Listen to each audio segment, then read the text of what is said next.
secondo me insomma è una delle città più belle non solo d'Italia ma in realtà del mondo. Parliamo di Venezia, lo facciamo con lo scrittore Alberto Tassoufè, che ringrazio per essere qui con noi. Buonasera Alberto. Buonasera Denise, buonasera a tutte e tutti. Grazie per aver accettato il nostro invito. Parliamo dei misteri, i segreti, scusami, del Canal Grande. Allora, innanzitutto non l'avevo definita io, è stata definita, penso se non sbaglio, nel 5 o nel 600. Il Canal Grande è stato definito la strada più bella del mondo. Immagino che tu sia abbastanza d'accordo con questa definizione. Raccontaci che libro ci dobbiamo aspettare e dobbiamo cercare in libreria. La definizione, con felice intuizione, fu data dal primo ambasciatore francese, addirittura sul finire del 400, che appunto nel suo primo dispaccio la definì la strada più bella del mondo. Il Canal Grande è una sorta di paradigma, nel senso che è il corso della città. Dalle finestre dei suoi palazzi si sono affacciati un po' tutti, conosciuti e meno conosciuti, e quindi è possibile, seguendone il corso attraverso le due rive, raccontare decine e decine di storie, curiosità, aneddoti e perché no misteri che corrono a volte tra le pietre e a volte a pelo d'acqua e a volte addirittura sotto la superficie delle acque. Che arco temporale, diciamo così, raccoglie il tuo libro? Nel senso, immagino che ci siano tanti aneddoti, tante storie riguardanti tutto il periodo storico della Serenissima, però dove ci collochiamo?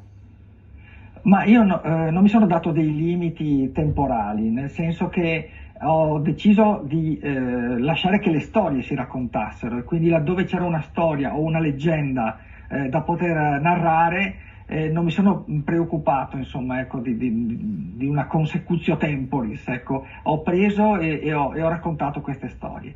Sono personaggi della modernità, anche vicini a noi, da D'Annunzio alla Duse, più lontani nel tempo come Giordano Bruno, e poi dogi, cortigiane, poeti, i politici più scaltri della Serenissima e tantissimi ospiti più o meno desiderati, ecco, nel senso che dalle finestre del Canal Grande si affacciò anche Napoleone dopo aver conquistato la città. Però non mi puoi non nominare Casanova. Casanova nacque in una calle prospiciente sostanzialmente il Canal Grande, dietro un palazzo, e tutta la zona che in qualche modo parla di lui è quella di San Samuele, perché una cosa che forse si ricorda meno è che lui doveva diventare un sacerdote, e da giovane abate performò 2 sermoni dal pulpito della chiesa di San Samuele, interrompendo il secondo ubriaco venendo portato fuori a braccia dalla chiesa. Caspita, quanto tempo hai impiegato, insomma, per raccogliere tutti questi, non sono aneddoti, tutte queste da un lato leggende e dall'altro invece fatti storici, insomma, che lavoro hai fatto?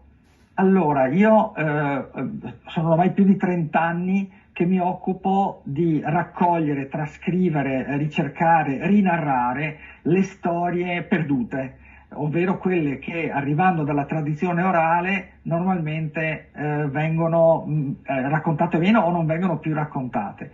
È un lavoro importante, non perché lo faccio io, ma perché è importante di per sé sulla memoria, perché la memoria, specialmente in un momento anche storico nel quale Venezia, no? Così come altre città turistiche d'Italia, attraversa un momento insomma un po' problematico, ecco, la memoria contribuisce a creare anche un senso di comunità.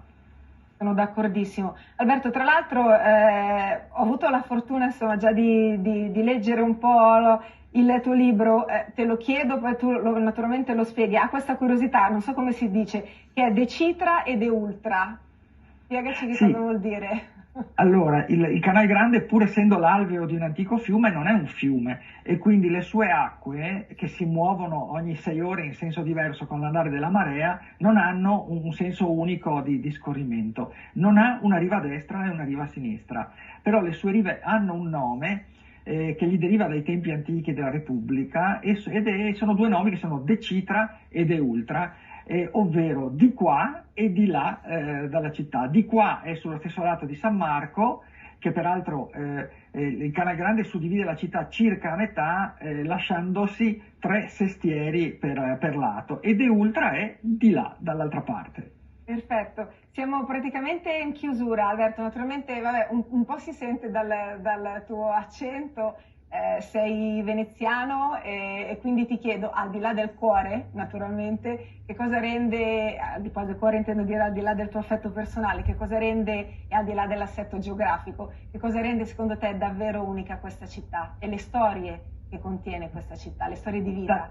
Dal mio punto di vista proprio le storie che soggiacciono a questa storia grande, nel senso che è una città bellissima, non devo dirlo io, no, ma è straordinaria, ma se non ci fossero le storie ad animarla, noi saremmo davanti, saremmo al cospetto di pietre senza vita.